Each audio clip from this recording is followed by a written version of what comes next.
एक सवाल पूछता हूँ कि खिलौने वाली बंदूक से बैंक लूटा जा सकता है क्या? एक बेवकूफ चोर ने सड़क के किनारे बिक रही खिलौने वाली बंदूक खरीदी और अपने 4 साथियों के साथ बैंक में घुस गया।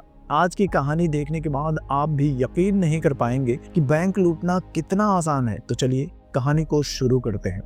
कहानी की शुरुआत में हम देखते हैं कि कर्नाटका में इलेक्शन होने वाला है। शहर में एक नया इंस्पेक्टर आया था। वो शहर के सारे अपराधियों को बुलाता है। इन अपराधियों में योगानंदा, धनराजा, प्रिंस, राजा और कनक, ये पांचों भी थे। इंस्पेक्टर उन्हें वार्निंग देता है कि पुलिस वाले इलेक्शन ड्यूटी में बिजी हैं, तो इस बीच में कोई बड़ा अपराध मत करना। वो बिना किसी वजह के इन पांचों की पिटाई भी करता है। तब कनक कहते हैं कि सर, आप बिना वजह हमें मार रहे हैं, मैं आपको सस्पेंड करवा दूंगा। तो इंस्पेक्टर कहते हैं कि मुझे सस्पेंड करवाना तेरे जैसे 2 कौड़ी के चोर की बस की बात नहीं है।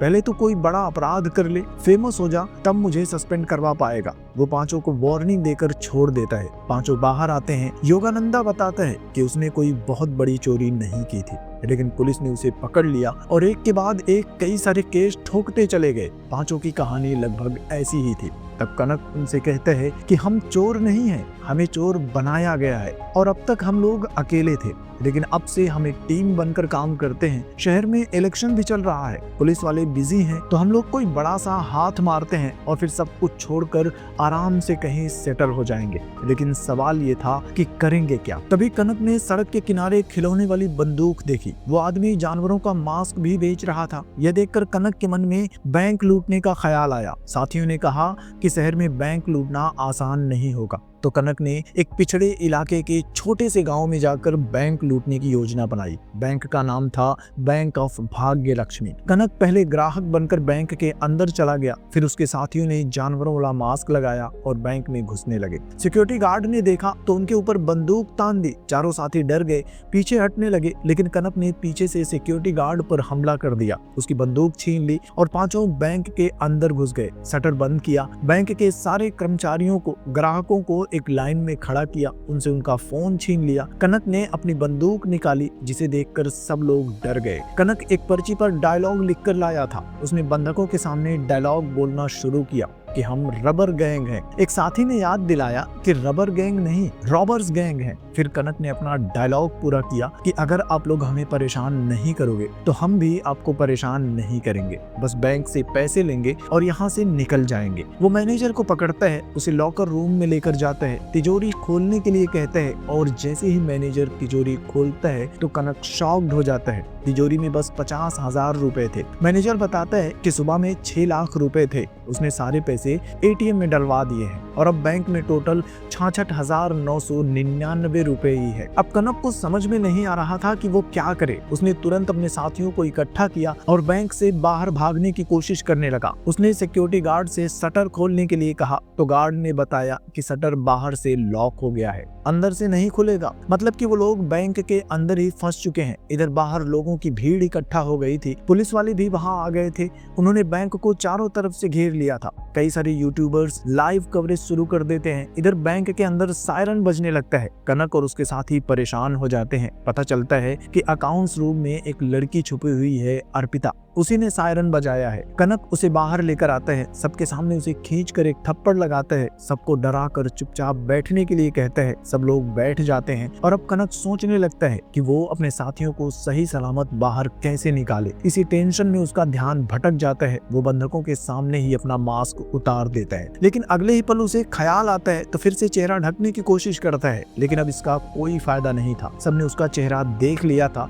तो अब कनक अपने साथियों का भी मास्क उतरवा देता है। बाहर इंस्पेक्टर अजीत गांव वालों से चोरों के बारे में पूछताछ करता है। पता चलता है कि चोर जिस गाड़ी से बैंक आए थे वो बाहर ही खड़ी है। अजीत पुलिस वालों से उस गाड़ी की डिटेल्स निकालने के लिए कहते हैं और फिर माइक पर ऐलान करता है कि हमने बाहर से शटर का लॉक खोल दिया है और पुलिस ने इस इलाके को चारों तरफ से घेर लिया है, तो बेहतर होगा कि सरेंडर कर दो, तुम्हारी सजा कम हो जाएगी। ये सुनकर बैंक के अंदर कनक के साथी डर जाते हैं, लेकिन कनक उन्हें समझाता है कि भले ही हमें पैसे नहीं मिले हैं, फिर भी हम हमें यहाँ से बचकर भागना ही होगा। तुम लोग थोड़ा हिम्मत रखो, मैं कोई ना कोई प्लान बना लूंगा। उन सबको भूख भी लग रही थी तो कनक एक लिस्ट बनाता है, शटर उठाकर एक पर्ची बाहर फेंकता है। उस पर एक फोन नंबर लिखा था। अजीत उसे कॉल करता है, जिसके बाद कनक उसे खाने की डिमांड्स बता देता है। पुलिस वाले खाने का इंतजाम शुरू कर देते हैं। दूसरी तरफ हम कुछ नेताओं को देखते हैं, वो सब इलेक्शन के बारे में मीटिंग कर रहे थे। तभी एक आदमी आता है, बताता है कि बैंक ऑफ भाग्य लक्ष्मी में रॉबरी हो रही है। सुनकर सब लोग शॉक्ड हो जाते हैं। अजीत को तुरंत मुख्यमंत्री का कॉल आता है। अजीत कहते हैं कि सर आप परेशान मत रहिए, हमने एक फुल प्रूफ प्लान बना लिया है, जल्दी हम उन रॉबर्स को पकड़ लेंगे। इसके बाद पुलिस वाले अपने प्लान के हिसाब से बैंक के अंदर खाना भिजवाते हैं। कनक और उसके साथी सबको खाना बांटते हैं। सब लोग बैठकर खाने लगते हैं। कनक अकाउंटेंट अर्पिता के पास बैठ जाता है। थोड़ी देर पहले उसे थप्पड़ मारा था ना, तो अब उससे सॉरी बोलता है। फिर दोनों बातें करने लगते हैं। कनक उसे अपनी टीम मेंबर्स के बारे में बताने लगता है कि वो सब कोई बहुत बड़े अपराधी नहीं है, वो सब के सब अनाड़ी हैं। धनराजा एटीएम मशीन चुराने गया था, लेकिन गलती से उसने पासबुक प्रिंटिंग मशीन चुरा ली थी। और राजा अनाथ आश्रम में रहता था, खाना नहीं मिलता था तो वो लोगों के घरों से खाना चुराते हुए पकड़ा गया था। उनके बारे में सुनकर अर्पिता हंसने लगती है और कनक को उससे एक तरफा प्यार हो जाता है। तभी अर्पिता भी उसके कंधे पर अपना सर रख देती है। कनक खुशी के मारे झूमने लगता है, लेकिन अगले ही पल सामने का मंजर देखकर उसके रोंगटे खड़े हो जाते हैं। वो देखता है कि खाने के बाद हर कोई बेहोश हो चुका है। कनक ने खाना नहीं खाया था तो बैंक में अब वो अकेला ही था जो होश में था। वो देखता है कि पुलिस वाले बैंक के अंदर घुसने की तैयारी कर रहे हैं। कनक उन्हें रोकने के लिए खिड़की के पास जाता है। बाहर से उसकी परछाई दिख रही थी। वो दिखावा करता है कि अगर पुलिस वाले नहीं रुके तो वो बंधकों को मारना शुरू कर देगा। मजबूरी में पुलिस वाले वापस चले जाते हैं। फिर कनक फोन करके अजीत से कहता है कि हम अपनी सेफ्टी के लिए 2 बंदूकें और 3 बॉम्ब साथ लेकर आए हैं, तो अगर दोबारा पुलिस वालों ने ऐसी कोई चालाकी करने की कोशिश की तो हम यहाँ सबको मार देंगे। वो कहते हैं कि मैं कल सुबह सरकार के सामने अपनी डिमांड्स रखूंगा। बाहर वालों के लिए मामला अब काफी सीरियस हो चुका था। वो सब कनक की डिमांड्स का इंतजार करने लगते हैं। अगली सुबह एक जर्नलिस्ट केशव भी गांव में आता है। वो बैंक रॉबरी के बारे में सब कुछ पता करने के लिए आया था ताकि बाद में उसकी डिटेल वीडियो बना सके। गांव में उसकी मुलाकात लोकी नाम के एक आदमी से होती है। वो बताता है कि वो भी अपने सोशल मीडिया अकाउंट के लिए रॉबरी की न्यूज कवर करने आया है। दोनों साथ मिलकर खबर निकालने की कोशिश में लग जाते हैं। इधर सुबह सुबह बैंक के अंदर हर कोई होश में आता है और अब कनक सोचने लगता है कि सरकार के सामने अपनी डिमांड्स कैसे रखे। बंधकों में एक यूट्यूबर भी था। वो कहते हैं कि अगर आप अपनी डिमांड का वीडियो बनाकर सोशल मीडिया पर डाल देंगे तो काम जल्दी हो जाएगा। कनक भी इसके लिए तैयार हो जाता है। वो मास्क लगाकर एक वीडियो शूट करता है। कहता है कि हम यहाँ बैंक लूटने आए थे, लेकिन बैंक में 66,999 रुपए ही है। 10-15 लाख लूट कर जेल जाते तो कुछ अच्छा भी लगता, लेकिन इस भिखारी बैंक में तो पैसे ही नहीं है। वो मुख्यमंत्री के सामने अपनी डिमांड्स रखता है कि हमें 25 लाख रुपए और यहाँ से बाहर निकलने के लिए सेफ रास्ता चाहिए। यूट्यूब पर उसकी वीडियो वायरल हो जाती है। जो भी वीडियो देख रहा था हर कोई उसे गालियां देता है कि अगर मांगना ही था तो 25 करोड़ मांगता, 25 लाख में क्या होगा। लेकिन मुख्यमंत्री बस 1 मिनट में उसकी डिमांड पूरी करने के लिए मान जाते हैं। इधर कनक बैंक के अंदर एक जुगनू देखता है। उसे पकड़ने की कोशिश करता है। जुगनू उड़ते हुए लॉकर रूम में जाता है और तिजोरी के ऊपर बैठ जाता है। उसे पकड़ने के चक्कर में तिजोरी को धक्का लगता है और नीचे देखते ही कनक शॉक्ड हो जाता है। तिजोरी के नीचे तहखाने में जाने का रास्ता था। वो तुरंत मैनेजर और अपने साथियों को लॉकर रूम में बुलाता है। मैनेजर से चाबी मांगता है। वो कहता है कि मैं नहीं जानता कि इसकी चाबी कहाँ है। कनक उसकी नाक पर खींच कर एक मुक्का मारता है तो मैनेजर चुपचाप चाबी दे देता है। कनक दरवाजा खोलकर नीचे तहखाने में जाता है तो सामने 10-20 नहीं पूरे 100 करोड़ रुपए कैश रखे हुए थे। 500,000 की पुरानी सारी नोटों का बंडल भी रखा हुआ था। इतने सारे पैसे देखकर कनक और उसके साथी खुशी के मारे नाचने लगते हैं और इस खुशी में उनका ध्यान भटक जाता है और सब एक साथ तहखाने में आ जाते हैं। मैनेजर के लिए ये बहुत अच्छा मौका था। वो अर्पिता को लेकर लॉकर रूम से बाहर आता है और लॉकर रूम को बाहर से बंद कर देता है। कनक और उसके साथी लॉकर रूम के अंदर ही फंस जाते हैं। इधर मैनेजर सबको बैंक के बाहर ले जाने की तैयारी करता है। सब लोग शटर के पास जाते हैं। थोड़ा सा शटर खोलते हैं कि तभी गोली चलने की आवाज आती है। बाहर खड़े लोग डर जाते हैं। पुलिस वालों को समझ में नहीं आ रहा था कि अंदर हुआ क्या है। इधर बैंक के अंदर अर्पिता गार्ड की बंदूक लेकर सबको पीछे हटने के लिए कहती है। शटर बंद कर देती है और अंदर जाकर लॉकर रूम का दरवाजा खोल देती है। कनक और उसके साथी फिर से बाहर आ जाते हैं। कनक मैनेजर की धुलाई करता है। ये देखकर सब लोग डर जाते हैं। कनक एक बार फिर से उन्हें वार्निंग देता है कि अगर आप लोग हमें परेशान नहीं करोगे तो हम आप लोगों को भी परेशान नहीं करेंगे। फिर वो अर्पिता से पूछता है कि तुमने हमें क्यों बचाया। तो अर्पिता मुस्कुराते हुए कहती है कि हर चीज का एक रीजन होता है। कनक को लगता है कि शायद लड़की उससे प्यार करती है, लेकिन अर्पिता का इरादा तो कुछ और ही था। तभी कनक को इंस्पेक्टर अजीत का कॉल आता है। वो पूछता है कि अंदर गोली क्यों चली थी। कनक बहाना करता है कि वो गलती से चल गई थी। तो अजीत कहते हैं कि सरकार ने तुम्हारी सारी डिमांड्स मान ली है, तो अब कोई गलती मत करना और बंधक सेफ है कि नहीं हमें इसकी गारंटी चाहिए, तो एक वीडियो बनाकर हमें भेज दो। कनक भी इसके लिए मान जाता है। तो अजीत कहता है कि 2 घंटे में तुम्हारी सारी डिमांड्स पूरी कर दी जाएंगी। यह सुनकर कनक थोड़ा कंफ्यूज हो जाता है, सोचने लगता है कि 2 घंटे में इतने सारे पैसे बाहर कैसे निकालेंगे। और तभी कनक को भी समझ में आ जाता है कि अजीत भी तहखाने वाले पैसों के बारे में जानता है। सरकार इतनी आसानी से उसकी डिमांड्स पूरी कर रही है, मतलब कि यहाँ कुछ तो गड़बड़ है। वो तुरंत मैनेजर के पास जाता है, उससे पैसों के बारे में पूछता है कि एक छोटे से गांव के एक छोटे से बैंक में इतने सारे पैसे क्यों रखे हुए हैं। तो मैनेजर बताता है कि वो पैसे बैंक के नहीं है, वो सारे पैसे हवाला के जरिए यहाँ आए हैं। ये सारे पैसे इलेक्शन में बांटकर वोट खरीदने के लिए यहाँ रखे हुए हैं। वो बड़े बड़े नेताओं के, मंत्रियों के काले धन है, इसलिए बेहतर होगा कि उन पैसों को छोड़ दो और यहाँ से निकलने के बारे में सोचो, नहीं तो हम सबकी जान को खतरा है। पैसों की बात छुपाने के लिए वो लोग किसी भी हद तक जा सकते हैं। दूसरी तरफ हम फिर से नेताओं को देखते हैं, वो सब मीटिंग कर रहे थे कि उन चोरों को बैंक से बाहर कैसे निकाला जाए। लेकिन मैडम कहती है कि चोरों को बाहर निकालने में प्रॉब्लम नहीं है, प्रॉब्लम ये है कि उन पैसों के बारे में किसी को पता नहीं चलना चाहिए। चोरों को बैंक में गए हुए 24 घंटे बीत चुके थे। मैडम कहती है कि अब हम पुलिस पर और ज्यादा भरोसा नहीं कर सकते, उन्हें मिलिट्री को बुलाना ही होगा। इधर बैंक में कनक अपने साथियों से कहता है कि अब तक हम सिर्फ बैंक से सही सलामत बाहर निकलने के बारे में सोच रहे थे, लेकिन अब हमें उन पैसों के साथ बाहर कैसे निकलना है इसका प्लान बनाना पड़ेगा। वो पैसे किसी ने मेहनत से नहीं कमाए हैं, हम जैसे आम लोगों के साथ धोखा करके इकट्ठा किया गया है। उन पैसों पर हमारा भी हक है। लेकिन फिलहाल कनक को समझ में नहीं आ रहा था कि पैसों के साथ बाहर कैसे निकला जाए। अजीत ने भी उसे सिर्फ 2 घंटे का टाइम दिया था, तो अजीत को उलझाने के लिए कनक बंधकों का पीछे से वीडियो बनाता है और अजीत को भेज देता है ताकि उसे सारे पैसे बैंक से बाहर निकालने के लिए थोड़ा सा टाइम मिल जाए। वीडियो में कनक कहता है कि हमारे बाहर निकलने वाले प्लान में थोड़ा सा चेंज आ गया है, हम 2 घंटे में बाहर नहीं निकलेंगे, मैं प्लान करके फिर से आपको बता दूंगा। वीडियो देखकर अजीत फ्रस्ट्रेट हो जाता है, लेकिन वीडियो मिलते ही पुलिस वाले अपने काम पर लग जाते हैं। वो सभी बंधकों का फोटो लेते हैं और कपड़ों से उनकी पहचान करने की कोशिश करते हैं। इसके अलावा सरकार चोरों को बैंक से बाहर निकालने के लिए आर्मी भेजने की तैयारी कर रही थी, लेकिन अजीत को लग रहा था कि चोरों को अभी भी तहखाने के बारे में नहीं पता। वो तुरंत मैडम को कॉल करता है, कहता है कि आप लोग जल्दबाजी में कुछ मत कीजिए, अगर तहखाने वाली बात बाहर आ गई तो आप लोग रंगे हाथों पकड़े जाएंगे। लेकिन मैडम उसकी कोई भी बात सुनने को तैयार नहीं थी, वो हर हाल में आर्मी भेजने के लिए कहती है। इधर बैंक में कनक पैसों को बाहर निकालने के बारे में सोच रहा था, तभी उसे बाहर से खबर मिलती है कि जल्द ही मिलिट्री यहाँ आने वाली है। कनक अपने साथियों को बताता है तो डर के मारे उनके पैर कांपने लगते हैं। कनक को समझ में नहीं आ रहा था कि मिलिट्री आने से पहले पैसों को बाहर कैसे निकाले। तभी एक चूहा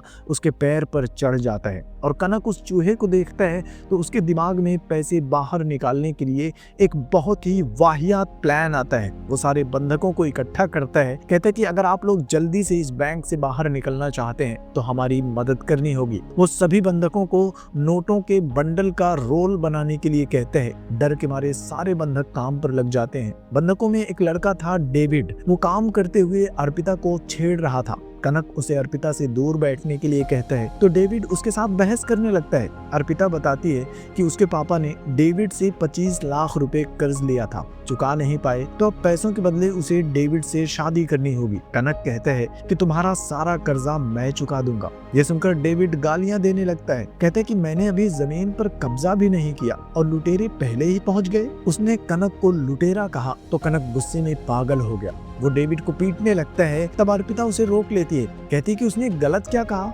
तुम लुटेरे ही तो हो, हम सब यहाँ फंसे हुए हैं, तो जल्दी से अपना काम खत्म करो और हमें आजाद कर दो। उसकी बात सुनकर मैनेजर भड़क जाता है, कहता है कि जब आजाद होने का मौका था तब तुमने ही हमें रोक दिया था, अब ये क्या नया ड्रामा कर रही हो, तुम तो इससे प्यार करती हो। सुनकर अर्पिता बुरा सा मुंह बनाती है, कहती है कि इसका और मेरा कोई मैच नहीं है। मैंने जो किया उसके पीछे मेरा अपना मकसद था। दरअसल एक मिनिस्टर ने मेरे पापा की मदद की थी और उसी की वजह से मुझे इस बैंक में काम करना पड़ रहा है। और जब मुझे पता चला कि मैं जिन पैसों का हिसाब रखती हूँ वो रिश्वत की काली कमाई है, तो मुझे घुटन होने लगी। मैं चाहती थी कि किसी तरह से उन रिश्वतखोरों की सच्चाई दुनिया के सामने आ सके और इसी वजह से मैंने इन लोगों की मदद की थी। लेकिन अब मुझे अपनी गलती का एहसास हो रहा है। मुझे समझ में आ गया है कि ये सारे पैसे एक चोर के हाथ से निकलकर दूसरे चोर के हाथ में जा रहे हैं। उसकी बातें सुनकर बेचारे कनक का दिल टूट जाता है। कोई उसे चोर बुलाता तो कनक को बहुत तकलीफ होती थी और आज अर्पिता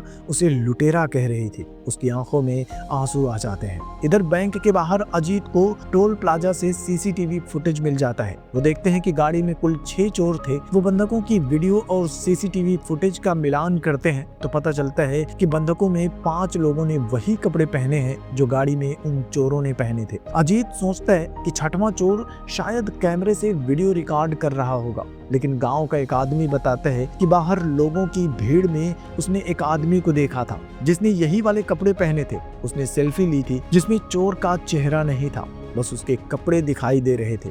पुलिस वाले बाहर उस आदमी को ढूंढने लगते हैं। वो जर्नलिस्ट केशव को भी फोटो दिखाते हैं। फोटो देखकर केशव को एक आदमी पर शक हो जाता है, लेकिन वो पुलिस वालों से कहते हैं कि मैंने इसे कभी नहीं देखा। इधर कनक अकेला मायूस बैठा हुआ था। तभी एक बूढ़ा बंधक उसके पास आता है, कहता है कि उसे 6 महीने से पेंशन नहीं मिली है। उसकी वाइफ की तबीयत बहुत खराब है। वो कनक से नोटों का एक बंडल मांगता है तो कनक चुपचाप उसे बंडल दे देता है। फिर वो अर्पिता से कहता है कि अगर मैं चोर हूँ तो तुम बैंक में काम करने वाले भी तो चोर ही हो। तुम लोगों के पैसे चुराने वालों को बचाने का काम करते हो, तो मुझ में और तुम में क्या फर्क है? हम दोनों बराबर ही तो हैं। फिर वो अपने साथियों से कहता है कि हम यहाँ अपने लिए चोरी करने आए थे, लेकिन अब हम ये चोरी अपने लिए नहीं बल्कि लोगों के लिए करेंगे।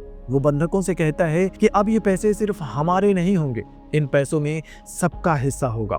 इन पैसों को बाहर निकालकर आप लोगों तक पहुंचाने की जिम्मेदारी मेरी होगी, लेकिन फिर इन पैसों से लोगों की मदद करने की जिम्मेदारी आप लोगों की होगी। बंधक भी ये सुनकर खुश हो जाते हैं। थोड़ी देर पहले वो जिन्हें सातिर चोर समझ रहे थे वो अब उन्हें रॉबिन हुड लगने लगता है। उन चोरों में उन्हें अच्छा इंसान नजर आने लगता है। वो सब कनक और उसके साथियों की मदद करने के लिए तैयार हो जाते हैं। कनक भी उनके साथ जल्दी से अपना काम खत्म करके बाहर निकलने की तैयारी करने लगता है। दूसरी तरफ बैंक के बाहर जर्नलिस्ट केशव को पता चल जाता है कि चोरों का 6वां साथी कोई और नहीं लोकी है। वो लोकी से कहता है कि मैं पुलिस को कुछ नहीं बताऊंगा, बस मुझे इन्फॉर्मेशन चाहिए। तब लोकी उसे एक पेन ड्राइव देता है, कहता है कि आपको जो भी इन्फॉर्मेशन चाहिए वो सब इसमें है। केशव भी पेन ड्राइव लेकर उसे छोड़ देता है। इधर आधी रात में सारे बंधक अचानक से बैंक के बाहर आने लगते हैं। पुलिस वाले उन्हें घेर लेते हैं, लेकिन कनक और उसके साथियों ने कपड़े बदल लिए थे तो अब पुलिस वाले उन्हें पहचान भी नहीं पाते। मैनेजर कहता है कि उन लोगों ने मिलकर चोरों को लॉकर रूम में बंद कर दिया है और खुद ये लोग बाहर निकलने में कामयाब हो गए।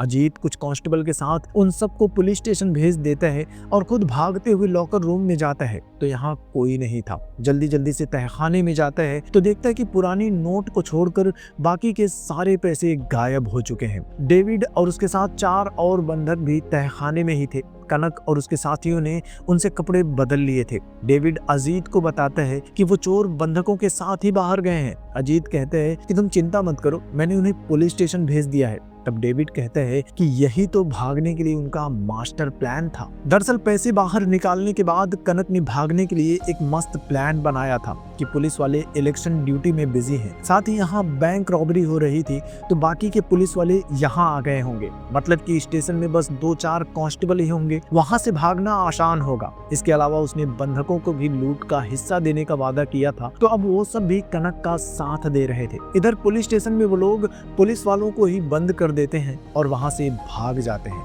इधर जर्नलिस्ट केशव अपने सोशल मीडिया पर वीडियो पोस्ट करते हैं और वीडियो वायरल हो जाती है। वीडियो में कनक ने अर्पिता के ऊपर बंदूक तान कर रखी थी। अर्पिता ने मास्क लगाया था, लोगों को हिसाब बता रही थी कि इस बैंक में किस मिनिस्टर का कितना काला धन रखा हुआ था। वो सब के सब रंगे हाथों पकड़े जाते हैं। कनक और उसकी रॉबर्स गैंग अब लोगों की नजरों में हीरो बन चुके थे, लेकिन एक सवाल अभी भी अधूरा था कि आखिर कनक ने वो सारे पैसे बाहर कैसे निकाले।